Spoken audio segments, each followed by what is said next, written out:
வணக்கம் மக்களே. ஏமாற்றிதான் மும்பை ஜெயிச்சிருக்காங்க, நடுவர்கள் தப்பு செஞ்சிருக்காங்க அப்படின்னு ரசிகர்கள் மட்டும் இல்லாம சொந்த அணியான மும்பை இந்தியன்ஸ் அணிய அந்த அணியோட மென்டார் மற்றும் முன்னாள் வீரரான சச்சின் டெண்டுல்கரும் கடுமையா விமர்சனம் பண்ணிருக்காரு. அத பத்தி தான் இந்த வீடியோல பார்க்க போறோம். IPL 2025 ஆண்டு சீசன்ல மும்பை இந்தியன்ஸ் டெல்லி அணிகள் மோதிய ஆட்டம் ஒரு நாக் அவுட் போட்டி மாதிரி தான் கருதப்பட்டுச்சு. இது போட்டியில மும்பை அணி வெற்றி பெற்றா பிளே ஆஃப் சுற்றுக்கு தகுதி பெற்றுடுவாங்க அப்படின்ற நிலை இருந்துச்சு. ஏற்கனவே குஜராத், RCB, பஞ்சாப் போன்ற அணிகள் பிளே ஆஃப் சுற்றுக்கு தகுதி பெற்ற நிலையில 4வது அணி மும்பையா இல்ல டெல்லியா அப்படின்ற கேள்வி எழுந்துச்சு. இந்த சூழ்நிலையில மும்பை இந்தியன்ஸ் அணி 18வது ஓவரோட முடிவு வரைக்கும் 132 ரன்கள் மட்டுமே எடுத்த நிலையில கடைசி 2 ஓவர்ல 48 ரன்களை விளாசி இருந்தாங்க. இதன் மூலமா 180 ரன்கள் அப்படின்ற இலக்க மும்பை இந்தியன்ஸ் அணி எட்டியிருந்தாங்க. இதனை அடுத்து களமிறங்கிய டெல்லி அணி மும்பை அணியோட அபாரமான பந்துவீச்சை தாக்குப்பிடிக்க முடியாம 121 ரன்கள்ல ஆட்டமிழந்தாங்க. இந்த சூழ்நிலையில மும்பை அணியோட இந்த வெற்றியை ரசிகர்கள் கடுமையா சமூக வலைதளங்கள்ல விமர்சனம் பண்ணி வந்துட்டு இருந்தாங்க.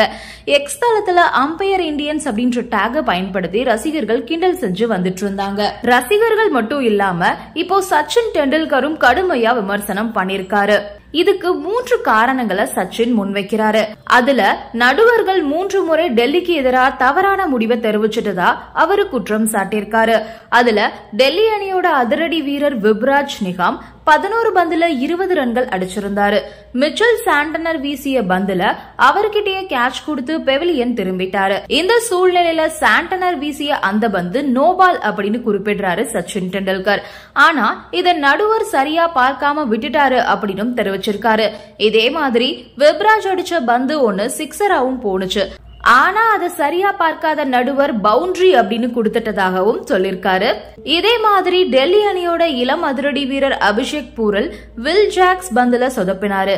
ஆனா அபிஷேக் பூரல் கால் கிரீஸ்ல தான் இருந்துச்சு அப்படின்னும் இத நடுவர்கள் தவறா அவுட் கொடுத்துட்டாங்க அப்படின்னும் குற்றம் சாட்டியிருக்காரு சச்சின் டெண்டுல்கர்.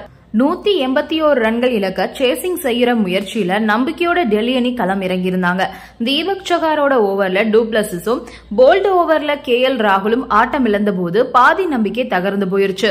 அபிஷேக் பூரல் 6 ரன்கள்லையும் நடுவரிசையில ட்ரிஸ்டன் ஸ்டெப்ஸ் 6 ரன்கள்லையும் அசுதோஷ் சர்மா 18 ரன்கள்லையும் ஆட்டம் இழந்து ஏமாற்றத்தை கொடுத்தது டெல்லி அணியை தோல்விக்கு இழுத்துட்டு வந்துச்சு. அதே மாதிரி சமீர் ரிஸ்வி 39 ரன்களையும் விப்ராஜ் நிகாம் 20 ரன்களையும் சேர்த்ததுதான் டெல்லி அணியோட கௌரவமான ஸ்கோரா பார்க்கப்படுது. மற்ற வகையில எந்த பேட்டர்களும் பெருசா ரன் சேர்க்கவே இல்ல. சச்சின் டெண்டுல்கரோட இந்த குற்றச்சாட்டுக்கு ரசிகர்களும் ஆதரவு தெரிவிச்சிருக்காங்க. நன்றி, வணக்கம்.